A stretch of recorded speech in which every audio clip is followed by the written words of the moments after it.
everyone. Welcome to Ajay and Nathan Discuss Movies, a show in which we discuss movies both old and new. Today, we're here joined with Nathan, as always. Hi. And we are here to discuss a new film. A film in which it is a playoff of an old film, but it's still original, offering something new and fresh, which is very lacking in today's movie market. They not like us. They not like us. They not like us. Yeah. And Nathan, without no further ado, what movie was that? Beetlejuice Beetlejuice, baby! Yes, Beetlejuice, directed by Tim Burton. It is the second film of the Beetlejuice franchise. Yes. 36 years after the initial film. Yeah, 36? Really? Yes. Dang. 36. Okay. And Nathan, overall, how did you feel about this movie? I'm of two minds on this movie. In one mind, I think No. Oh. Before we get our thoughts into Oh my it, god. We have to describe what the movie we is have to tell about. the people what Beetlejuice is about. So what's the movie about, Nathan? Oh my god. Getting way ahead of myself. So Beetlejuice picks up years later after the first Beetlejuice film.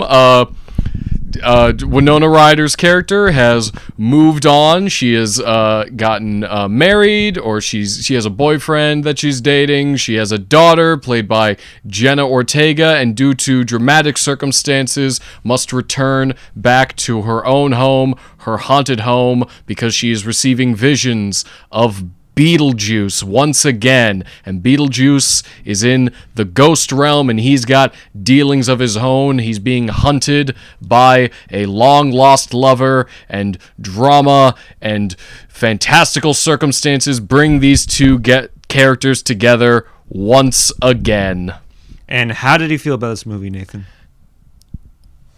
I'm conflicted. On the one hand, I do think it is for a sequel that is like years after the original. I think it's actually kind of well done and a very fun movie, a very nice continuation, and without having to rely on like previous like established stuff from the first movie. It can survive on its own, but at the second time, I also feel it's a little narratively messy. I think there's long stretches of the movie where not a lot of is happening. I think it takes a while to kind of like pick up steam and like get a good flow going. But I think once it does, it's a very good time. It is Tim Burton, I think, kind of like settling back into himself, settling back into his strengths as a director. He's brought back a lot of his old tricks, a lot of his old kind of like visual looks. The movie is not a big CGI mess. He has gone back to like stop motion and puppets, which brings us back to like that nice cushy feel of like old Tim Burton and his original Beetlejuice. So I think, especially for if you are a fan of the original, I think it is a worthwhile successor. Yeah, I enjoyed this movie. Yeah. And along the same lines, I also did have some issues with this film. As you mentioned, there are issues in terms of there are times in this movie where not that much is happening. Yeah. I feel as if the introduction of Jenna Ortega's love interest kind of made the movie into like a screeching halt. Yeah, a little bit. So that was an issue. I do agree with you. The pacing was a bit off. There were times where I was checking my phone being like, we're only like 30, 45 minutes into the movie. So yeah, obviously the pacing is an issue. The third act, especially, we'll get into spoilers later on in the episode, but the third act is when it was at its most nonsensical, I'd say, where it just turned wacky and zany without any sort of like...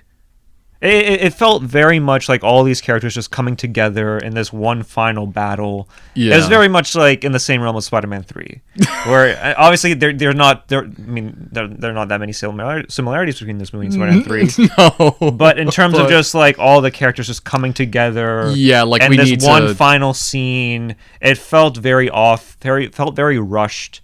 and it was kind of poorly thought out. Like we have all these plot lines that we all need to like get into one place and kind of like we got to wrap things up a little bit. Yeah, it gets that way a little bit, especially in the third act. But I think, for me at least, it did enough to distract me. Like it was so zany and ridiculous, especially the longer it went on, that I was like, a lot is not coming together like perfectly right now, but also it's so goofy and visually entertaining that I think I can forgive it a little bit. Yeah.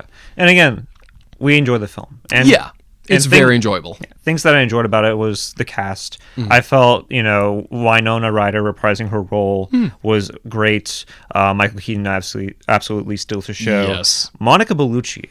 I really love the scene in which she turns into like I would say villain per se. Oh yeah, she kind of puts herself back together. Yeah, she kind of looks like, I don't know if you guys are familiar with Magic the Gathering, but kind of Liliana the Veil. Oh, kind of similar to that. But like the transformation scene was great. I thought Monica Bellucci did really well. She's not really given that much within this movie after that. No, not really. She's just kind of like, I don't know, sucks the soul out of people through their like she does. breath. Yeah, which is a little interesting. But overall, Monica Bellucci did really well. Jenna Ortega, I'm not the biggest fan of her per se. I think she's kind of one note. Especially in this movie. The second she shows up and she's just, ooh, I'm a moody teenager. It's like, isn't this just the Wednesday show?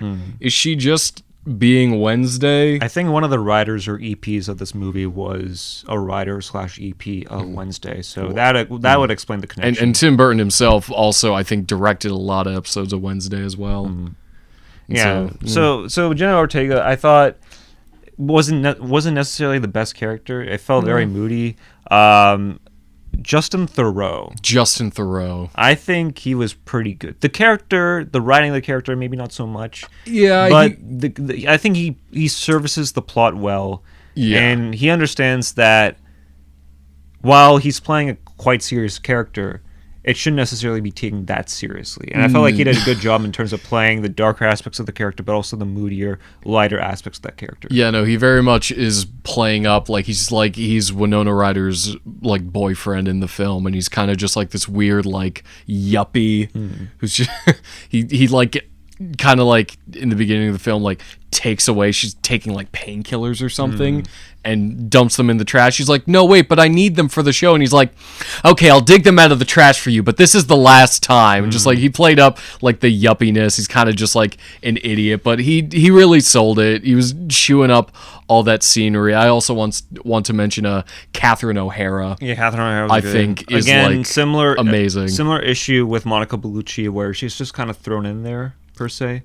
Especially at the end. I'd say she has more to do. Yeah. Or at least like I think like the first act is a lot of kind of like waiting around for the fun stuff to happen, and she's just given just like a bunch of gags and just like fun stuff to work with, and she's really, I think, adds a lot of energy to the first act where without her it'd kind of be a slog to get through.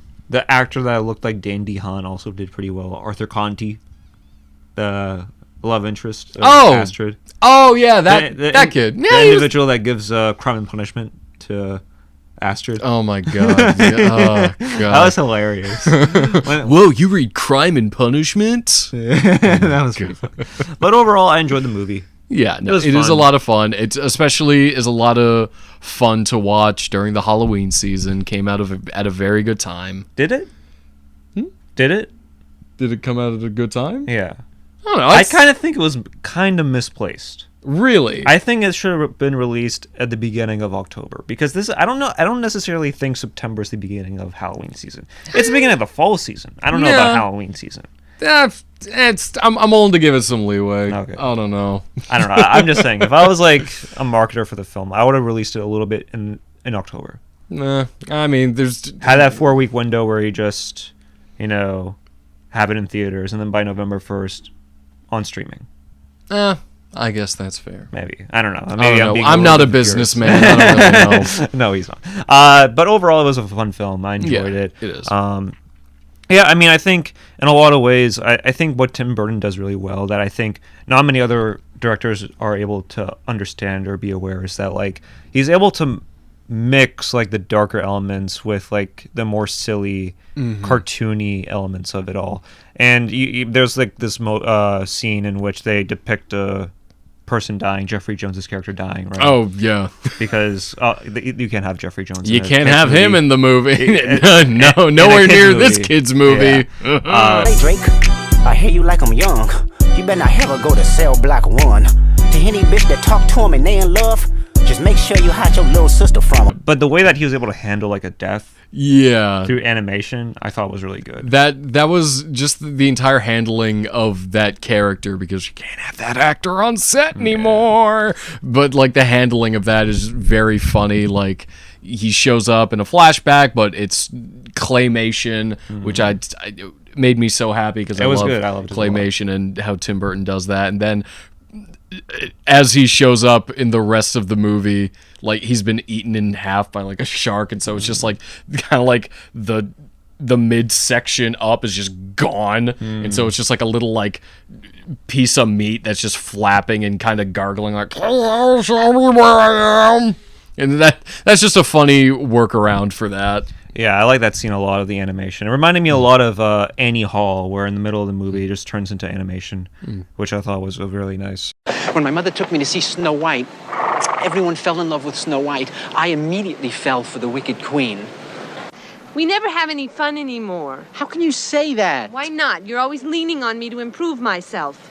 You're just upset. You must be getting your period. I like it when they blur the lines of like, okay, we're going to play this movie straight, and then we'll offer this sort of claymation sequence. Yeah, these very like big stylistic leaps that Like- that Tim Burton has always that's kind of been his bread and butter. Yeah, like being able to make like a highly budgeted Hollywood film, but still be unique and creative enough to like go outside the box. I think Yeah. that's very commendable. Absolutely. So yeah, I really enjoyed that sequence. I think we can get into spoilers now. We're past. Yeah. So obviously, skip to this time below, because we will be discussing some spoilers. So where did you see the twist happen? Almost the second we meet that kid. Yeah, I was like he just drops like a little line. Like at first, before we get into twist, what is the twist? the twist is that I guess it's a twist. Like Jenna Ortega's love interest is apparently a ghost. He murdered his parents and is trying to use her to swap places, so she's stuck in the afterlife and he can come back to the land of the living, basically. And I kind of picked it up, like he says this line where he's like, "Oh, you can come back here tomorrow. I'm always in this treehouse," and I'm like, is this kid a ghost? And then he brings her through a tour of his house, and like you don't see his parents' face. He's just like, yeah, mom's always in the kitchen and dad never leaves the couch. I'm like, his parents are dead and he's a ghost. And then he has the handbook for the recently deceased. I'm like, okay, yeah, no, he's a ghost. I picked up, and then when the reveal happens. But I think once the reveal happens, even though I could kind of see it coming, that's when I think the movie really kicked into gear, because now it's like, oh, we're going to the ghost realm, him and Jenna Ortega, and then Winona Ryder needs to team up with Beetlejuice to go get her kid. And that's when the movie really lets kind of loose and just has a bunch of fun gags. We spend a lot of time in the ghost world, just like with these fun characters, a lot of just fun additions. Willem Dafoe, I think we never mentioned him, but he's amazing in this. Like, he's amazing in anything, but his character, like, he's an undead cop, except in the real world he was just an actor who played a cop. Yeah. And so when he dies, he just keeps rolling with it. He has an assistant that like holds up cue cards, and every time she shows up, she has a cup of coffee for him constantly. Just like fun little additions like that. When he has that face reveal where he kind of shows that he's Two-Face. Yeah. My hairs were like sticking up, so I can only imagine how frightened the kids in the theater were when they saw that. So yeah, overall, Willem Dafoe did really well. Again, we mentioned that we had issues with the film, with the pacing of it. I think I mentioned specifically the third act of the film, where, if you guys, obviously, spoiler alert, you've been warned, but there's this big final wedding that happens. Yeah, which is that's kind of also how the previous Beetlejuice movie ends. Is in the third act, there's this elaborate kind of wedding. And in the wedding, Winona Ryder's character is getting married to Justin Theroux, and a lot of wacky, zany things happen, which is very expected for a Beetlejuice movie. Yeah. But there are moments where I wouldn't say it took me out of it, but there are moments where I was just like, okay, this is kind of lazy. This is kind of like there was like I felt like there was like a fourth wall break in the third act where like Beetlejuice like just looks into the camera and just says something. There's plenty of fourth wall breaks, I think, in this movie. Also, I think a little bit in the original film. I mean, there was obviously with Winona Ryder just looking dead in the camera, saying, "This will be my last thing. This will be the last film, or not my last film, but this will be it for me." I kind of felt like that was like a fourth wall break. Oh, you didn't see that part? No, I think I know what you're referring to. That's like near the end of the movie because it's established she has like her like haunted house show, her like ghost hunting show where she's like an Elvira kind of figure. I think that's more her like addressing like that audience, but also in a way. But it was a subtle nod to being like, I'm no longer going to be a part of the Beetlejuice films. Is that really what it was? Or be a part of the project in the future, if there are any future. I don't believe it. I mean, any money is enough to bring anyone back. Yeah, that makes sense. Will there be a Beetlejuice 3? Well, if the time frame goes long, I'll be about 100. So maybe. I doubt it. But there was a moment in the wedding, back to the wedding, where there was like a swear word that was omitted, that was like bleeped out. Oh yeah, they bleep out. Which was pretty funny, I'm not going to lie. That was funny, but it's also, I guess, because it's PG-13, they used their one...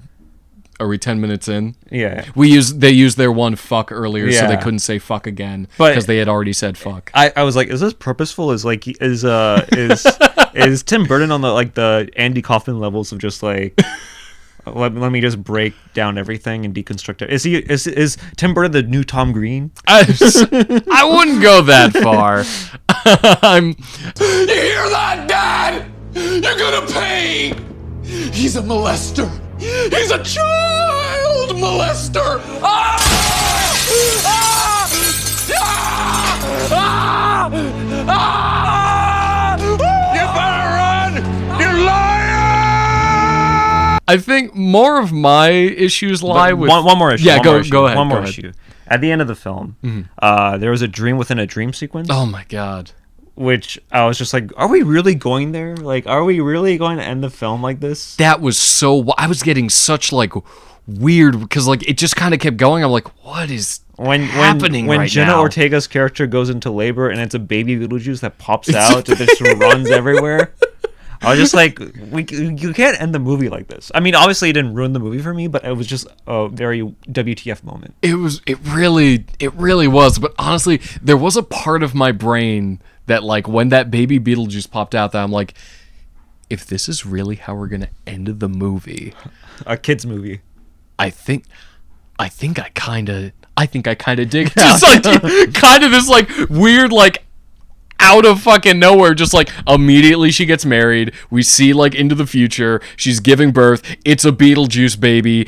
Inexplicably, it murders a doctor, and then she just kind of holds it and like kind of smiles. If it cut to black right there, I would have gotten up in my seat and started to clap. Yeah. that was so ballsy. But then it comes back and it's like Winona Ryder having a dream. Then Beetlejuice is next to her. He's like, I just had a really weird dream. It is a funny movie.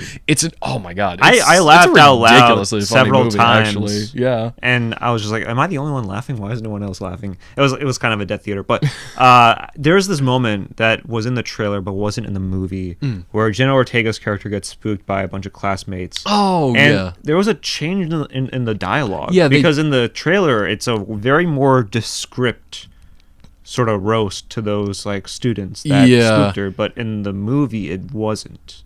It's like the trailer line, I remember it. It's like, when you're all on your third marriage, banging your Pilates instructors to fill the hole in your hearts, we'll see who has the last laugh. And then the movie, it's like, when you're all on your third marriage with 5 kids, then we'll see. It's kind of like, it felt like ADR, like, we need to cut the movie down, cut that line a bit. Or like, I don't think it would have serviced the PG rating. Is it PG? I think it's PG-13. But I don't know if it would service the PG-13 rating if there was like another like line of that. Nah. It probably would, but who knows?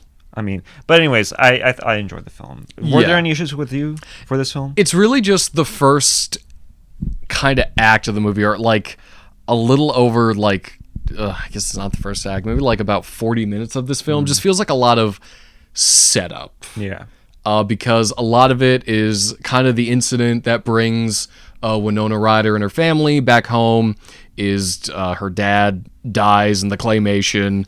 And then we're kind of just like trapped in like the house from the original film. We're kind of just trapped there for a while, and it keeps cutting back to like Beetlejuice up to his shenanigans. He's being chased by his ex-wife, Monica Bellucci, and it's weird because they set her up like, if you see the marketing for the movie, it sets her up like she's probably the main villain, but the final boss. Yeah, she kind of shows up at the beginning, puts herself back together, murders Danny DeVito, and then for the rest of the movie, she's kind of just gliding around doing kind of unrelated murders, not doing much, and so she's really like a B or C plot. And we keep cutting back, and they're just like in the house. She felt like Sandman. Sad. She is the Sandman of this movie. I think this is the first time your Spider-Man pull has actually. I think it actually kind of works for this. It's kind of like the first act is a lot of like setup, a lot of plot lines get set up, and once we get to like the end of the movie, they kind of like are quickly attempting to like wrap them up, and so it makes for, I think, a bit of a messy experience. But what saves it from kind of like collapsing in on itself is the fact that it's so imaginative and so very funny. It's able to distract you with like a bunch of great gags and performances, so that like you can I can mostly forgive some of the pacing issues and narrative problems, because it is an incredibly fun movie. It's a vibe. It's a vibe movie. Yeah, there were moments where like the CGI was just so off, and I was just like, but that's great. That's what makes the film so like endearing. It really works. Like if an effect is kind of off, because you know, like, and again, like a lot of it's an homage to the 80s. It's an homage to that time, and when you see the bad CGI, you're just like, yeah, but I don't mind that. Like, I think it's kind of cool. And a majority of the movie is like it's like puppets and stop motion animatronics, and that stuff just looks really good. Like all the times, like it's during the interrogation with Willem Dafoe. It plays in the trailers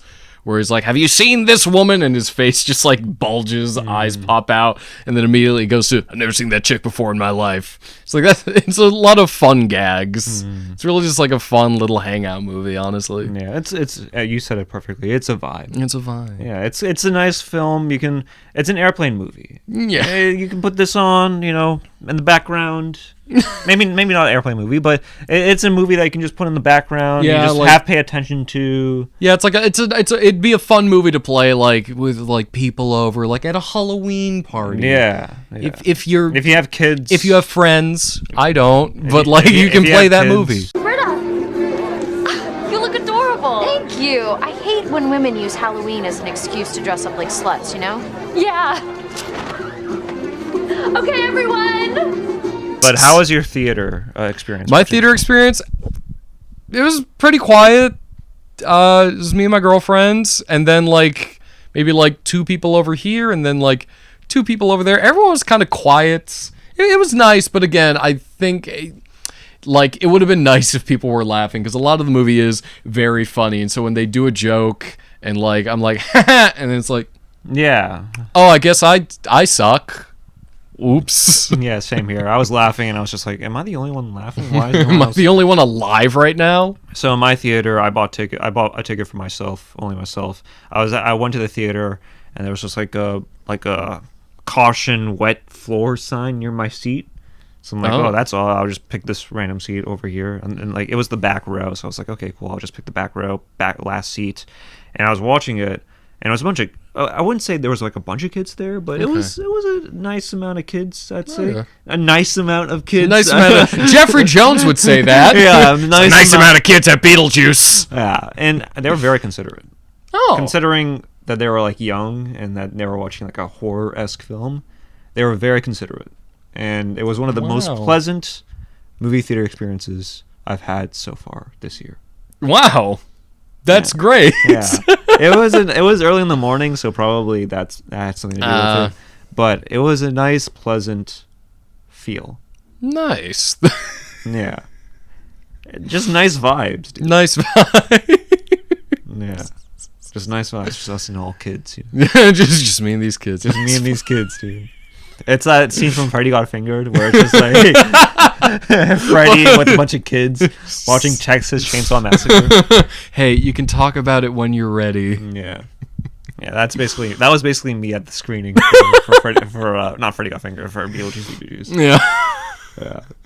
But there's nothing much I can add to it besides. No. Do you want to wrap up your thoughts with it, or? I guess, yeah, to wrap them up, I guess I'll say it is a bit messy, but for a sequel of a movie that is, you said 36 years ago? Yeah, 88 was the last. What's the original one? I believe so. Yeah, but damn, that's a while. Yeah, for a sequel that's come out and that I think can still be fresh. It doesn't feel like it's like egging on the like success and like constantly like referring back, like remember this, remember this. Like bring in a new story, some new characters, some new gags, new stuff to add to the world, just to keep things moving, keep it good for like new people coming in. I think that's very commendable. It's nice to see Tim Burton back in the saddle, kind of directing to his strengths, his imagination, his unique visual style. It's really nice to see. Whatever problems I might have, honestly, they feel like nitpicks because the movie is just, it's so energetic and fun that it's like trying to criticize like a Looney Tunes cartoon. It's like, what are you doing? Yeah, it's like trying to criticize like a confectionery candy. Yeah, kind of similar. It's perfect for the Halloween season because this movie's a sweet little candy. Yeah, it's like trying to criticize candy corn. No, I mean anyone can criticize candy corn. Yeah. It's candy corn. It's the weakest candy. I actually kind of like candy corn. Really? I mean, I don't hate it. It's sweet. Kind of has a tart feeling to it. Yeah, I guess it does. Kind of similar to this movie, I'd say. kind of feels like candy corn. I overall final thoughts wrapping up. I enjoy this film. Again, like if I had a child, which I don't have a child, but if I had a child, I'd definitely show them this movie. Yeah, I'd definitely bring them to the cinema to watch this movie. It's definitely a better option than watching like I don't know, Borderlands or The Crow or. Oh God, I don't even know if I don't even know if those movies are still in like the theater. I hope not. I hope to God they aren't. I think Borderlands is straight to streaming now. Oh, it should be straight to the trash fire. Yeah. So that's it for us. Yeah. 2 thumbs up. That's the great Siskel and Roper would say.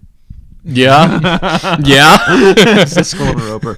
Ebert and Roper. Yeah, I think that's it for us. That's it for us. Overall, we don't know what movie we'll discuss next. What's out? Speak No Evil is out next week. Jesus, I've seen the trailer enough times to have I seen the entire movie. I don't want to watch it. No. I've seen the trailer so many times. How about let's not watch it? Yeah, we're not going to watch Speak No Evil, and we will say that we did in the State of the Film address. Yeah, no, we'll say that we saw. Yeah, we saw Speak No Evil. We saw a good 2-3 minute Speak No Evil movie. Yeah, no, before our actual movie that we discussed. We said they played the whole movie before Beetlejuice even played. It was great. It was such a nice little treat. Speak No Evil is out next week, and that's about it.